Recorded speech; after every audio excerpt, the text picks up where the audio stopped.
ये एक zombie survival series है जो नेटफ्लिक्स पर आने के कुछ ही दिनों में पूरी दुनिया में वायरल हो गई थी।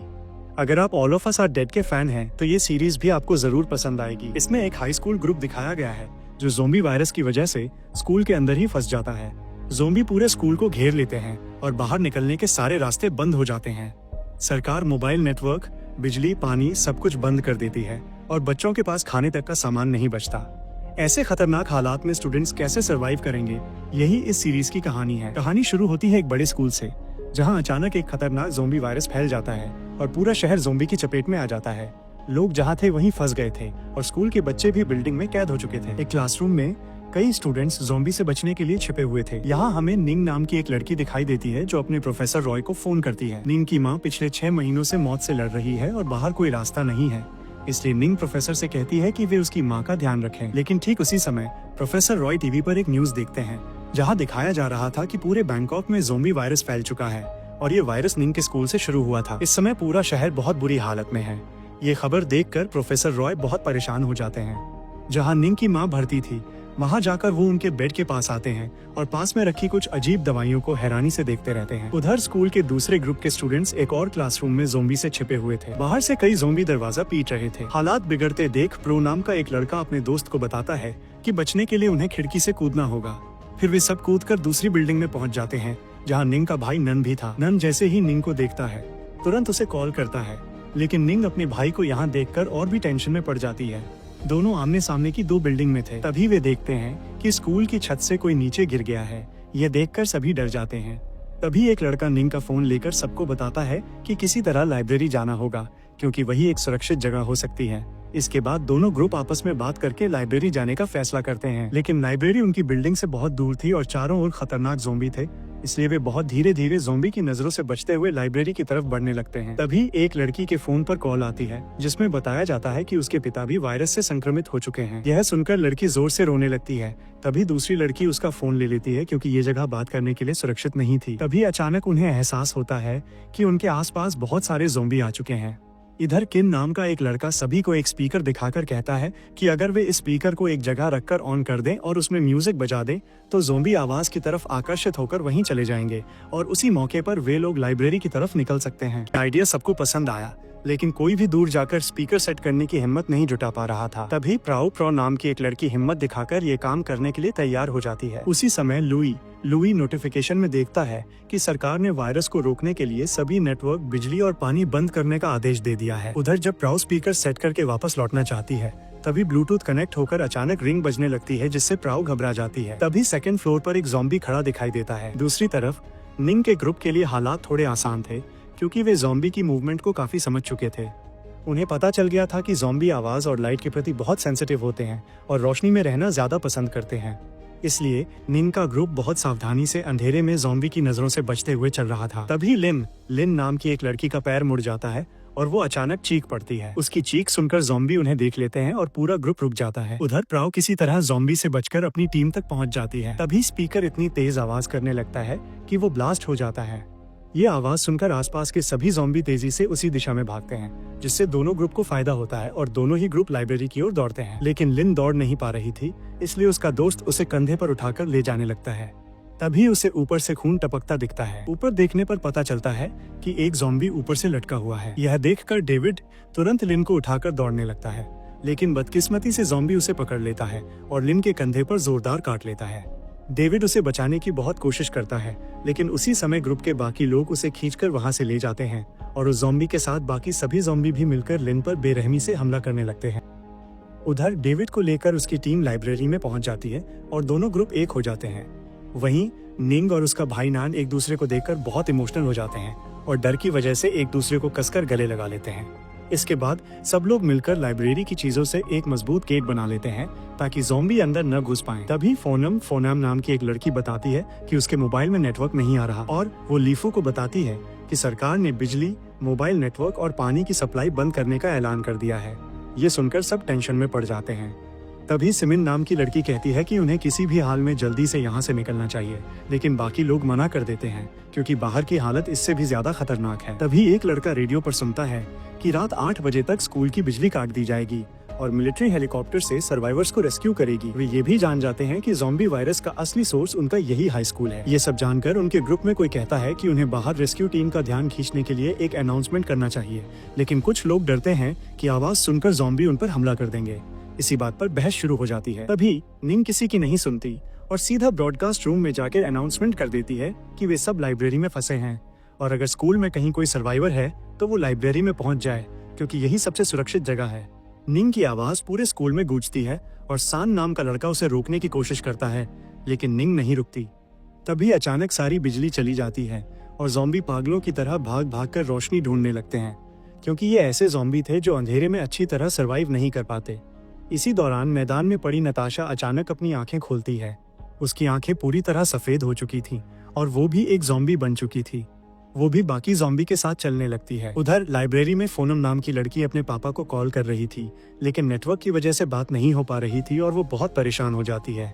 तब उसकी दोस्त ली उसे शांत कराने आती है, लेकिन फोनम तनाव में होने की वजह से गुस्सा होने लगती है और दोस्तों से उलझ जाती है। तभी सान सबको समझाकर शांत करता है और कहता है कि ये झगड़े का समय नहीं है, सबको मिलकर समझदारी से यहाँ से निकलना होगा।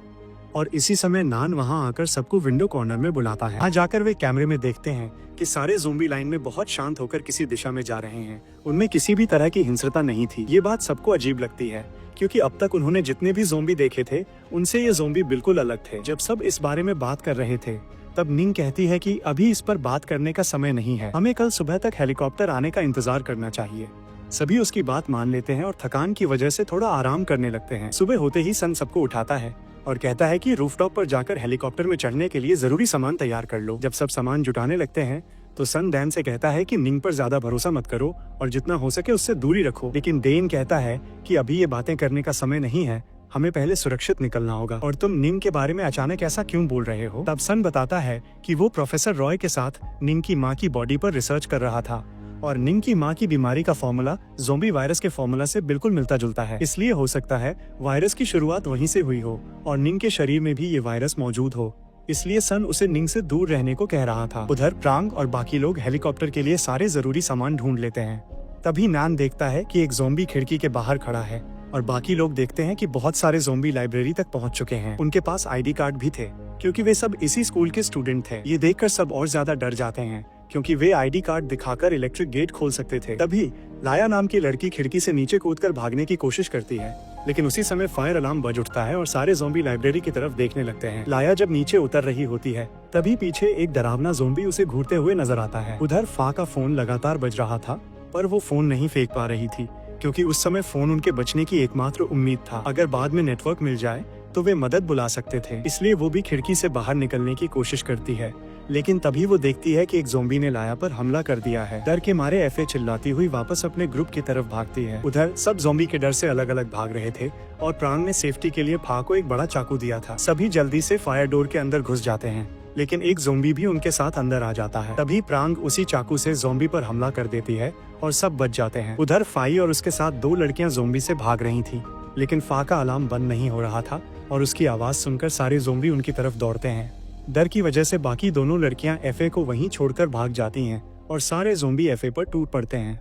एफए भी ज़ॉम्बी के हाथों बच नहीं पाती। यह देखकर सभी टूट से जाते हैं, खासकर डेविड, जो इस बात को मान ही नहीं पा रहा था, क्योंकि एफए उसकी बेस्ट फ्रेंड थी और कल ही वो नताशा को भी खो चुका था, जो उसकी दूसरी बेस्ट फ्रेंड थी। तभी सब देखते हैं कि डेविड के हाथ पर एक गहरा घाव है, जो देखकर सभी डर जाते हैं और उससे दूरी बनाने लगते हैं। डेविड भी यह देखकर घबरा जाता है और कांपते हुए सबको अपने से दूर रहने को कहता है। वो डर से रोने लगता है, क्योंकि उसे लगता है कि वो कभी भी ज़ॉम्बी बन जाएगा। अभी वहाँ सन आता है। सन असल में डेविड का बड़ा भाई था। वो उसे शांत करते हुए कहता है कि तुम बिल्कुल चिंता मत करो, अगर तुम सच में ज़ॉम्बी में बदल भी गए तो भी मैं तुम्हारे साथ ही रहूंगा।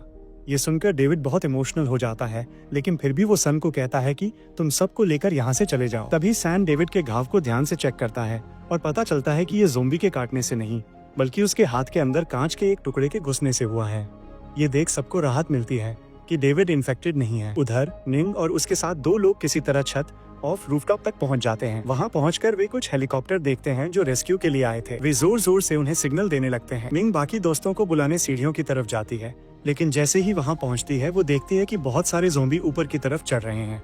ये देखकर वो डर जाती है और छत का दरवाजा खुला छोड़कर ऊपर भाग आती है और उसी मौके का फायदा उठाकर सारे ज़ॉम्बी भी अंदर घुस जाते हैं। ज़ॉम्बी को देखते ही हेलीकॉप्टर वाले उनकी तरफ ओपन फायर कर देते हैं, जिससे कई ज़ॉम्बी वहीं मर जाते हैं। लेकिन गोलियों की वजह से ग्रुप के सभी लोग अपनी जान बचाने के लिए वापस नीचे उतर आते हैं, यानी रेस्क्यू टीम उन्हें देख ही नहीं पाती। नीचे आने के बाद अचानक वे देखते हैं कि एक ज़ॉम्बी उनकी तरफ आ रहा है। वो और कोई नहीं बल्कि उनकी ही दोस्त एफए थी। उसे इस हालत में देखकर सबका दिल टूट जाता है। डेविड तो अपनी भावनाएं रोक ही नहीं पाता। वो फैसला करता है कि वो फा को आखिरी बार अलविदा कहेगा। वो धीरे धीरे एफए की तरफ बढ़ने लगता है, लेकिन उसके बोलने से पहले ही किसी ने एफए के सिर पर कुल्हाड़ी मार दी। वे देखते हैं कि कुछ फिजिकल एजुकेशन के स्टूडेंट भी जिंदा बचे हुए हैं और वही एफए को खत्म कर रहे थे। दोस्त को ऐसे मरते देखकर सबका दिल दुखता है, लेकिन कोई भी कुछ नहीं कर सकता था। वे स्टूडेंट एफए पर लगातार वार करके उसे पूरी तरह खत्म कर देते हैं, क्योंकि अब एफए इंसान नहीं बल्कि ज़ॉम्बी थी। इसके बाद सब कैंटीन में जाकर खाने का कुछ सामान ढूंढते हैं। वे बहुत भूखे थे, इसलिए सब मिलकर खाना खाते हैं। लेकिन डेविड का ध्यान कहीं और था। वो उस कुल्हाड़ी को घूर रहा था जिससे फा को मारा गया था। दूसरी तरफ डैन एक लड़के के हाथ में पकड़ी पिस्तौल को देख रहा था। लड़का ये नोटिस कर लेता है और डैन को अपना असली परिचय देता है कि वो एक अवार्ड विनिंग शूटर है। धीरे धीरे फिजिकल एजुकेशन के लड़के उन्हें बताते हैं कि सरकार सच में उन्हें बचाने के लिए हेलीकॉप्टर नहीं भेजी थी, वो सिर्फ एक जाल था। उन्होंने देखा कि जैसे ही वे छत पर पहुंचे, हेलीकॉप्टर वाले ने उन्हें देखते ही गोली चलानी शुरू कर दी थी। उन्होंने जानबूझकर उन्हें नहीं बचाया, क्योंकि वे सोच रहे थे कि सारे स्टूडेंट इन्फेक्टेड हैं। अगर उन्हें बचाया गया तो वायरस फैल सकता है। यह सुनकर सबको लगता है कि यही सच है, इसलिए वे छत पर जाने का प्लान रद्द कर देते हैं। तभी मोना नाम की एक लड़की हर चीज के लिए निंग को दोष देने लगती है। वो कहती है कि अगर निंग बेवजह अनाउंसमेंट नहीं करती तो ज़ॉम्बी कभी लाइब्रेरी तक नहीं आते। लेकिन शूटर लड़का कहता है कि किसी को दोष देना ठीक नहीं है, इस स्थिति के लिए कोई जिम्मेदार नहीं है। तभी नन अपना कैमरा खोलता है और सबको पिछली रात की फुटेज दिखाता है। फुटेज में साफ दिख रहा था कि सारे ज़ॉम्बी किसी एक खास ज़ॉम्बी को फॉलो कर रहे थे, यानी वे उसे अपना लीडर मान रहे थे। ये देखकर सब सोचने लगते हैं कि अगर वे इस लीडर को ढूंढकर मार दें तो शायद बाकी ज़ॉम्बी से भी बच सकेंगे। लेकिन निंग और मुई को ये आइडिया बिल्कुल पसंद नहीं आता। वे कहते हैं कि ये कोई ज़ॉम्बी हंटिंग गेम नहीं है। तभी फिजिकल एजुकेशन का एक लड़का बताता है कि ज़ॉम्बी टेम्परेचर के प्रति बहुत सेंसिटिव हैं।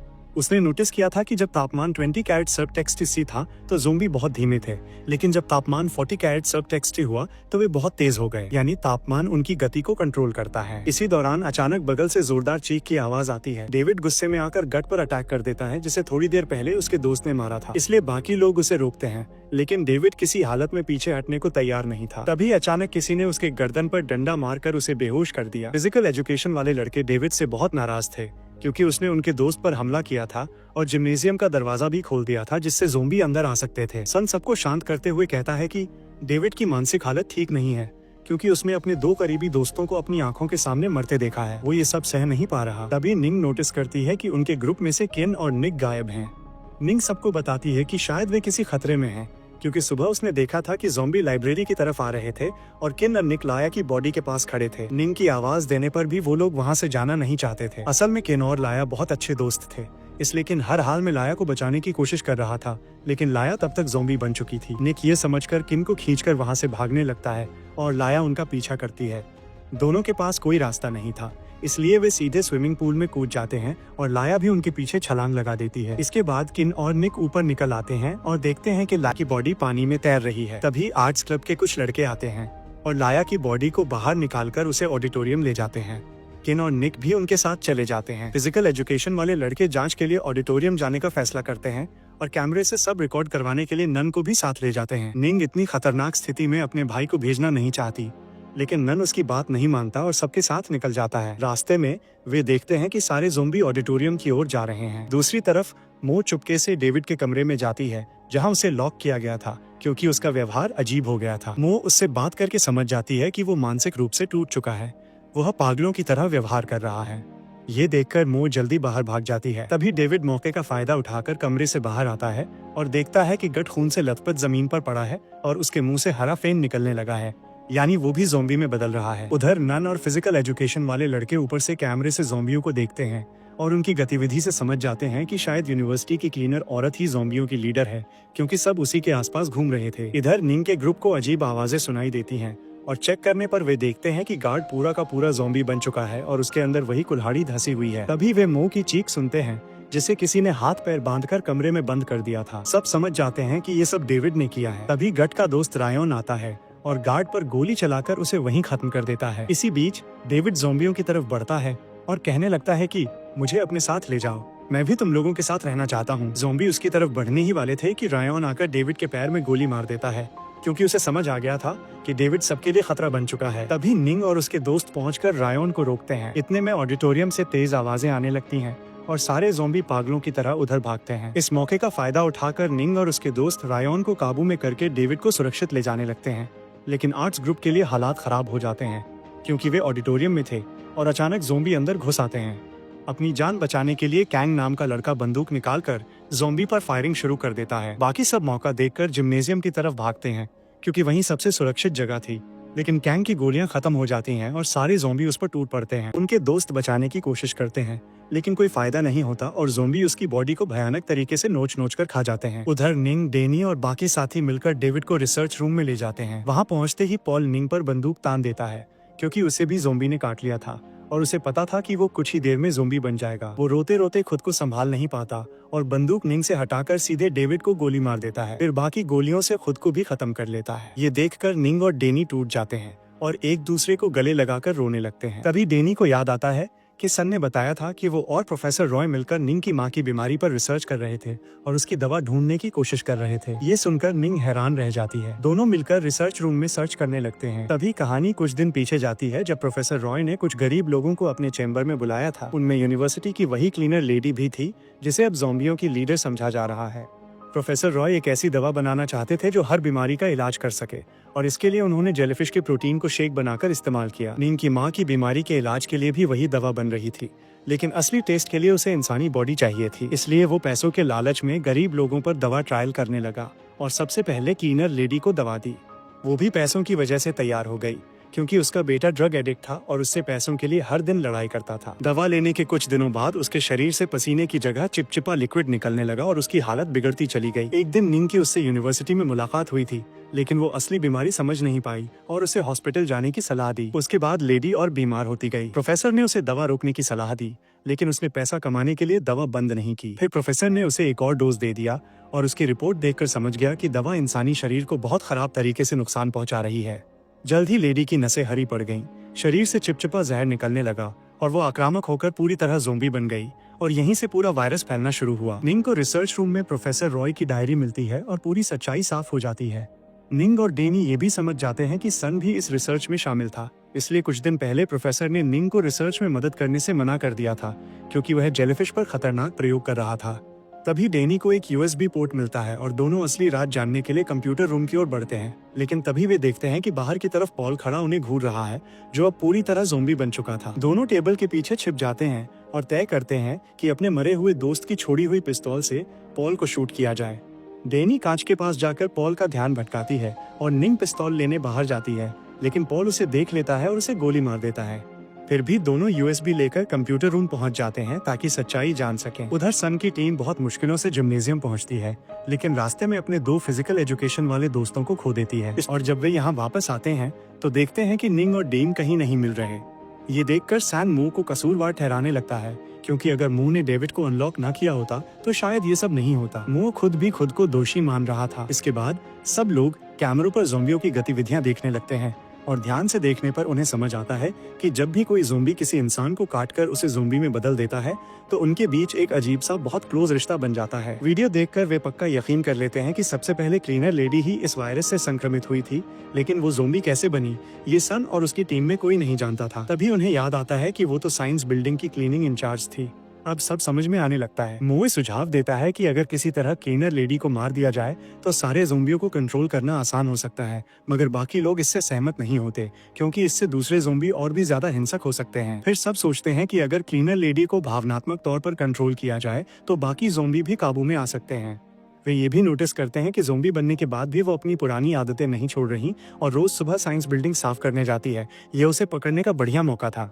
सब आपस में बांटते हैं कि कौन उसे लीड करेगा, कौन ज़ॉम्बियों का ध्यान भटकाएगा और बाकी कौन कौन सी जिम्मेदारी लेगा। उधर कंप्यूटर लैब में निंग और डैन वीडियो देख रहे होते हैं और उन्हें प्रोफेसर रॉय का एक पुराना स्पेस मिलता है, जहां सालों पहले वो और निंग की माँ एक ही साइंस लैब में रिसर्च किया करते थे। तभी कॉलेज में एक विवाद की वजह से निंग की माँ को जॉब छोड़नी पड़ी, लेकिन पीछे की वजह ये थी कि वह उस समय प्रेग्नेंट थी और ये राज छिपाने के लिए वो चुपचाप निंग को रिश्तेदारों के पास छोड़कर किसी नए शहर चली गई। उसकी पहले भी एक शादी थी जो टूट गई थी और वो निंग को लेकर लैब की नौकरी से गुजर बसर कर रही थी, लेकिन गलती से वो बिना शादी के प्रेग्नेंट हो गई और शर्म की वजह से खुद को दूर कर लिया। लगभग 3 साल बाद उसकी गोद में नन था और वो वापस निंग के पास आई। फिर तीनों की नई जिंदगी शुरू हुई, लेकिन पुरानी मुश्किलों की वजह से वो लैब में वापस नहीं गई और एक रेस्टोरेंट में वेट्रेस बनकर काम करने लगी। कई साल बाद अचानक उसकी मुलाकात फिर प्रोफेसर रॉय से हुई। रॉय उसे एक रिसर्चर ताइको से मिलवाता है जो एक सीक्रेट मेडिसिन पर रिसर्च कर रहा था, जिसके लिए इंसानी शरीर चाहिए था। शर्त थी कि दवा तैयार होने तक सब गुप्त रहेगा। निंग की मां मान गई और फिर से लैब में काम शुरू कर दिया। प्रोजेक्ट का नाम था एनी सॉन्ग, जिसमें इमोर्टल सेल्स पर काम हो रहा था जो मौत के बाद भी जीवित रह सकती थी। ताइको के परिवार के लोग भी इस रिसर्च के टेस्ट सब्जेक्ट थे, लेकिन निंग की मां देखती है कि ताइको का बेटा जू, जो एक प्लेबॉय था, नाइट क्लब में लड़कियों के साथ शराब पी रहा था और उसे डर होता है कि उसके शरीर पर चल रहे एक्सपेरिमेंट का असर दूसरों पर भी फैल सकता है। वो तुरंत सबको बताने रिसर्च रूम जाती है, लेकिन उससे पहले जू और उसके दोस्त नशे में लैब पहुंच जाते हैं और वहां मौजूद महिला डॉक्टर पर हमला कर देते हैं जो जेलीफिश और इमोर्टल सेल्स से दवा बना रही थी। वो खुद को बचाने के लिए अधूरी बनी दवा का इंजेक्शन जू की गर्दन में घोंप देती है। जू गुस्से में उसके सिर पर वार करता है और उसे मार देता है। निंग की मां पहुंचकर अपनी सहकर्मी को मरा हुआ पाती है। कुछ दिनों बाद इंजेक्शन के असर से जू पागलों जैसा बर्ताव करने लगता है और वो ताइको का इकलौता बेटा था। ताइको ये सब देखकर निंग की मां को रिसर्च से सस्पेंड कर देता है और गुस्से में कहता है कि अब निंग को ही एक्सपेरिमेंट का हिस्सा बनाया जाएगा। जू को ठीक करने के लिए निंग की मां कई दवाओं पर रिसर्च करती है और एक इंजेक्शन खुद को भी दे देती है, पर तुरंत कोई असर नहीं होता। कुछ समय बाद जू कोमा में चला जाता है और ताइको और भी गुस्से में निंग की मां पर चढ़ जाता है। एक शाम निंग की मां और प्रोफेसर रॉय बात कर रहे होते हैं और तब पता चलता है कि नन असल में निंग की मां और प्रोफेसर रॉय का ही बेटा है। पहले वे एक दूसरे से बहुत प्यार करते थे, लेकिन प्रेगनेंसी की वजह से मामला बिगड़ गया और रॉय का पहले से परिवार होने के कारण रिश्ता आगे नहीं बढ़ पाया। रॉय को आज पहली बार पता चलता है कि नैन उसका बच्चा है और ये सुनकर वो बहुत भावुक हो जाता है। ये सब जानकर वो बहुत ज्यादा इमोशनल हो जाती है, लेकिन वो यहाँ ताइको के खिलाफ कुछ भी नहीं बोलती। वो बस सीक्रेट तरीके से एक्सपेरिमेंट वाली बात पर निंग से थोड़ा दूर रहने लगती है, क्योंकि वो नहीं चाहती थी कि इसका कोई असर निंग पर पड़े। इसी बीच वो जेलीफिश से एक ऐसी दवा बनाने की कोशिश कर रही थी जो निंग की मां की बीमारी को पूरी तरह ठीक कर दे। और पूरी बात निंग को समझाने के लिए प्रोफेसर रॉय ने पहले से ही एक वीडियो रिकॉर्ड कर रखा था, जिसे देखकर निंग के लिए सब कुछ बिल्कुल साफ हो जाता है। लेकिन ये सब देखकर निंग काफी निराश हो जाती है। वो गुस्से में कंप्यूटर स्क्रीन बंद कर देती है और सीधा मेडिसिन रूम में चली जाती है। वहाँ जाकर उसे कुछ सीरम अलग से रखे हुए मिलते हैं। उसे लगता है कि ये उसकी माँ के इलाज के लिए रखे गए हैं और अब उसे जैसे भी हो ये सीरम अपने साथ ले जाने ही होंगे। दूसरी तरफ सन का ग्रुप पहले ही अपने प्लान पर काम शुरू कर चुका था। उनका मकसद ज़ोंबी लीडर को पकड़ना था। सभी साइंस लैब में जाकर क्लीनर लेडी के आने का इंतजार कर रहे थे। जैसे ही एक लड़का देखता है कि क्लीनर लेडी लैब में आ गई है, वो रंगीन कपड़ा दिखाकर सबको सिग्नल देता है। सब अपने अपने हथियार लेकर बहुत सावधानी से आगे बढ़ते हैं और सोचते हैं कि किसी भी तरह दूसरे ज़ोंबी आने से पहले क्लीनर लेडी को पकड़ना होगा। फिर कहानी कुछ दिन पहले की तरफ जाती है, जब तेज गर्मी में स्कूल का सिक्योरिटी गार्ड अचानक बेहोश हो गया था और उसी दिन क्लीनर लेडी भी बेहोश होकर गिर पड़ी थी। उसके आसपास पूरा फर्श खून से भरा हुआ था और जिन छात्रों पर दवाइयां टेस्ट की गई थीं, वे सभी बीमार पड़ गए थे क्योंकि उन सब पर एक्सपेरिमेंट किया गया था। उसी दिन वो सब एक एक करके ज़ॉम्बी बन गए और अलग अलग दिशाओं में फैलने लगे। अब कहानी वापस वर्तमान में आती है, जहां सन का ग्रुप थोड़ा दूर खड़ा होकर क्लीनर लेडी को जिंदा पकड़ने के लिए तैयार था। तभी डैन और निंग वहां पहुंचते हैं। क्लीनर लेडी को इतनी डरावनी हालत में देखकर दोनों रुक जाते हैं। निंग को याद आता है कि उसे वो लेडी पिछली बार भी यहीं इसी तरह मिली थी। निंग डरते डरते उसे पीछे से आवाज लगाती है। लेडी मुड़कर देखती है, लेकिन कोई जवाब नहीं देती और बस डरावनी नजरों से घूरती रहती है। सन का ग्रुप सोच रहा था कि किसी भी तरह उसका ध्यान अपनी तरफ लाना होगा ताकि उसे पकड़ सकें, इसलिए नैन वहां आवाज करने लगता है। क्लीनर लेडी उस आवाज की तरफ बढ़ने लगती है क्योंकि वो आवाज की तरफ आकर्षित हो रही थी, लेकिन निंग अपने भाई को बचाने के लिए पीछे दौड़ पड़ती है। तभी मो उसे रोक लेता है और प्लान के हिसाब से सन क्लीनर लेडी को पकड़ लेता है। सब मिलकर उसे एक कमरे में ले जाते हैं और उसके मुंह पर काला कपड़ा बांध देते हैं। प्लान सही चल रहा था, लेकिन तभी डेन गलती से उसकी सिर में गोली मारकर उसे मार देता है। इससे सभी बुरी तरह गुस्सा हो जाते हैं क्योंकि पूरी रात की मेहनत बेकार हो जाती है, जबकि डैन और निंग को इस प्लान के बारे में कुछ पता ही नहीं था, इसलिए वे समझ ही नहीं पा रहे थे कि क्या हुआ है। उधर बाकी ज़ॉम्बी अपने अपने वर्क प्लेस की तरफ चलते जाते हैं, जिससे कोई समझ नहीं पा रहा कि अब क्या करना चाहिए। दूसरी तरफ प्रोफेसर रॉय अस्पताल में निंग की मां के पास बैठा है। दोनों एक दूसरे से बहुत प्यार करते थे, इसलिए वो चाहता था कि वो जल्द ठीक हो जाए। उसे ठीक करने के लिए एक एंटीडोट चाहिए था जो उसके पास नहीं था और वो ताइको की रिसर्च रूम में था। उस एंटीडोट को बनाने में बहुत पैसे लगते थे, जिन्हें देना रॉय के लिए मुमकिन नहीं था, और चूंकि ताइको को निंग की मां से बहुत गुस्सा था, इसलिए वह भी कोई मदद नहीं कर रहा था। कुछ देर बाद रॉय अस्पताल की बालकनी से दूर जलती हुई स्कूल की बिल्डिंग्स देखता है और सोचता है कि कितने लोग इस डिजास्टर में मर रहे हैं। ये सब देखकर उसे बहुत दुख होता है। तभी ताइको अपनी फोर्स भेजकर निंग की माँ और प्रोफेसर रॉय को पुरानी लाइब्रेरी में ले आता है। वहाँ रिपोर्ट में दिखता है कि निंग की माँ के शरीर की सेल्स रिकवर हो रही हैं। मतलब रॉय की बनाई दवा सच में काम कर रही है। रॉय बहुत खुश हो जाता है। ताइको ये देखकर दवा अपने बेटे पर इस्तेमाल करना चाहता है, लेकिन रॉय ने सिर्फ 2 दवाइयाँ बनाई थी। एक निंग की माँ पर लग चुकी है और दूसरी रिसर्च रूम में रखी है। इसी बीच ताइको मान लेता है कि उसकी रिसर्च की वजह से ही स्कूल में ज़ॉम्बी वायरस फैला और वह तय करता है कि रिसर्च रूम से दवा हर हाल में लानी ही होगी। तब वो फैसला लेता है कि जैसे भी हो रिसर्च रूम से उस मेडिसिन को वो लेकर ही आएगा। इसके लिए वो अपनी फोर्स को तैयार करने लगता है, क्योंकि वहाँ पर बहुत ज्यादा संख्या में ज़ॉम्बीज मौजूद थे। प्रोफेसर रॉय हमेशा से ही निंग और उसके भाई की सेफ्टी को लेकर बहुत सचेत रहते थे, इसलिए वो ताइकॉन से रिक्वेस्ट करता है कि जैसे भी हो निंग और नान को वहाँ से बचा कर ले आए। ताइकॉन भी उसकी बात मान लेता है, लेकिन वो साफ कह देता है कि वो सिर्फ निंग और नान को ही ले जा सकता है, किसी और इंसान को वो नहीं ले जाएगा, क्योंकि हेलीकॉप्टर में इतनी जगह ही नहीं है और उन्हें बाहर निकालने के बाद उन्हें क्वारंटाइन में भी रहना होगा। प्रोफेसर रॉय उसकी शर्तें मान लेता है और खुद भी हेलीकॉप्टर में चढ़ जाता है ताकि निंग और नान को बचा सके। उधर सभी स्टूडेंट्स परेशान थे कि वो आखिर कैसे इन ज़ॉम्बीज से बच पाएंगे। ऐसे में अचानक ज़ॉम्बीज की क्लास टाइम शुरू हो जाती है और चूंकि ये ज़ॉम्बी रोज के रूटीन के हिसाब से चलते थे, इसलिए वो अपने अपने वर्क प्लेस की तरफ जाने लगे। तभी एक ज़ॉम्बी स्टूडेंट दरवाजे पर जोर जोर से नॉक करने लगता है। सब घबरा जाते हैं क्योंकि दरवाजा कभी भी टूट सकता था। सभी उलझन में थे कि अब क्या करें। तभी मुंह के दिमाग में एक आइडिया आता है। वो कहती है, चूंकि हम ज़ॉम्बी लीडर को मार चुके हैं, अगर हम किसी तरह एक सेकंड जनरेशन ज़ॉम्बी क्रिएट कर लें तो शायद हम बाकी ज़ॉम्बीज को कंट्रोल कर पाएंगे। उनको याद था कि जो भी हेल्दी इंसान किसी ज़ॉम्बी के काटने से संक्रमित होता था, वो ठीक उसी ज़ॉम्बी जैसा बर्ताव करने लगता था। इसलिए उसके दिमाग में ये प्लान आया। बाकी सभी उसकी बात समझ नहीं पा रहे थे, लेकिन निंग समझ गई कि मुंह क्या कहना चाह रही है। निंग सबको बचाने के लिए खुद को कुर्बान करने का फैसला कर लेती है। वो बिना किसी बात के एक इंजेक्शन लेकर क्लीनर लेडी की डेड बॉडी के पास जाती है और ब्लड लेकर आ जाती है ताकि वो खुद पर इंजेक्शन लगाकर ज़ॉम्बी बन सके। सब उसे रोकते हैं, लेकिन वो किसी की नहीं सुनती, क्योंकि वो अपने भाई से बहुत प्यार करती थी और उसके लिए कुछ भी करने को तैयार थी। इंजेक्शन लगाने से पहले वो नान को प्रोफेसर रॉय का पेन ड्राइव देती है और कहती है, शायद मैं वापस न आ सकूं, लेकिन तुम कभी हार मत मानना। जैसे ही निंग खुद को इंजेक्शन लगाने लगती है, डायन उसका हाथ रोकने की कोशिश करता है और नान के सिर पर बंदूक रख देता है। वो कहता है कि अगर निंग ने इंजेक्शन लगाया तो वो उसके भाई को गोली मार देगा, लेकिन निंग को पता था कि डायन कभी उसके भाई को नहीं मार सकता, इसलिए वो उसकी बात नहीं सुनती। जैसे ही वो इंजेक्शन लगाने वाली होती है, नान झट से उसका हाथ झटका देता है और इंजेक्शन गिरा देता है। उसी समय आवाज सुनकर कुछ ज़ॉम्बीज कमरे की तरफ दौड़ने लगते हैं। डायन फायरिंग शुरू कर देता है और गोली की आवाज सुनकर और भी ज़ॉम्बीज वहां भागकर आने लगते हैं। सब स्टूडेंट्स भागने लगते हैं। नीचे आते ही देखते हैं कि ज़ॉम्बी ऊपर चढ़ रहे हैं, इसलिए उनके पास सिर्फ छत पर जाने का रास्ता बचता है। डायन उन्हें बचाने के लिए फायर करता रहता है, लेकिन उसकी बुलेट खत्म हो जाती है। किसी तरह सब छत पर पहुंच जाते हैं। तभी प्रोफेसर रॉय का हेलीकॉप्टर वहां पहुंचता है। हेलीकॉप्टर देखकर निंग को लगता है कि वो अब सबको बचा सकता है, इसलिए वो जल्दी से एंटीडोट जेलीफिश मेडिसिन दिखाती है ताकि प्रोफेसर रॉय उसे देखकर उन्हें बचाने आए। प्रोफेसर रॉय उन्हें देखकर पायलट से हेलीकॉप्टर नीचे लैंड करने को कहता है। निंग और बाकी लड़कियां हेलीकॉप्टर की तरफ दौड़ती हैं, लेकिन हेलीकॉप्टर सिर्फ निंग को उठाकर ले लेता है। बाकियों को वहीं छोड़ दिया जाता है। ये देखकर मो बहुत गुस्सा हो जाती है और वो गालियां देने लगती है। निंग को भी अच्छा नहीं लग रहा था, लेकिन उसके पास कोई दूसरा रास्ता नहीं था। जोर जोर से अपने भाई को बुलाने लगी और पायलट से बार बार रिक्वेस्ट करने लगी कि वो सबको बचा ले, लेकिन पायलट ने ऐलान किया कि नहीं, सिर्फ हेलीकॉप्टर में चढ़ो। इस बीच सान और उसके साथी छत के दरवाजे के पास ज़ॉम्बी से लड़ाई कर रहे थे।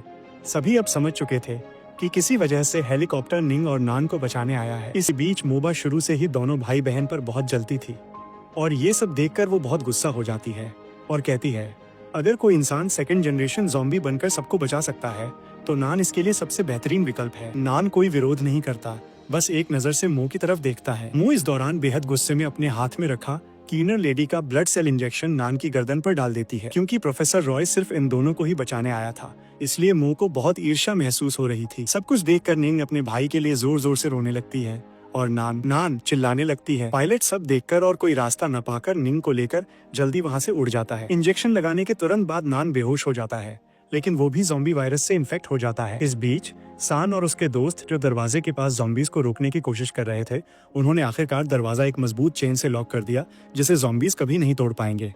इस घटना के लगभग 1 महीने बाद हम निंग की माँ के केबिन में जाते हैं, जहां एक डॉक्टर इंचार्ज को बताता है कि जेलीफिश एंटीडोट निंग की मां और जू पर अप्लाई किया गया है। दोनों जल्दी रिकवर होना शुरू हुए, लेकिन अभी उनकी चेतना पूरी तरह वापस नहीं आई। उम्मीद है जल्द ही दोनों स्वस्थ हो जाएंगे। अब जैसे ही वे केबिन में इस पर चर्चा कर रहे थे, अचानक निंग की मां की मेमोरी लौट आती है, लेकिन उनकी एक आंख नीली हो गई थी। इसका मतलब है कि शरीर में दिया गया एंटीडोट किसी तरह नया बदलाव ला रहा है। दूसरी तरफ हम हाई स्कूल का सीन देखते हैं, जहां नान अब पूरी तरह ज़ॉम्बी बन चुका है, और क्योंकि उसके शरीर में लेडी क्लीनर का ब्लड सेल इंजेक्शन था, इसलिए सारे ज़ॉम्बीज उसे अल्फा मान रहे थे और सभी ज़ॉम्बीज उसके चारों ओर खड़े हो गए। यहाँ हम समझते हैं कि अंततः जो भी सरवाइव कर पाए, उन्होंने नान को ऐसे ही बांधकर ज़ॉम्बीज को रोक रखा था, और इसी मौके का फायदा उठाकर वे वहां से निकलने में सफल हो गए। और इस तरह एक थ्रिलिंग एंडिंग के साथ कहानी यहीं खत्म हो जाती है।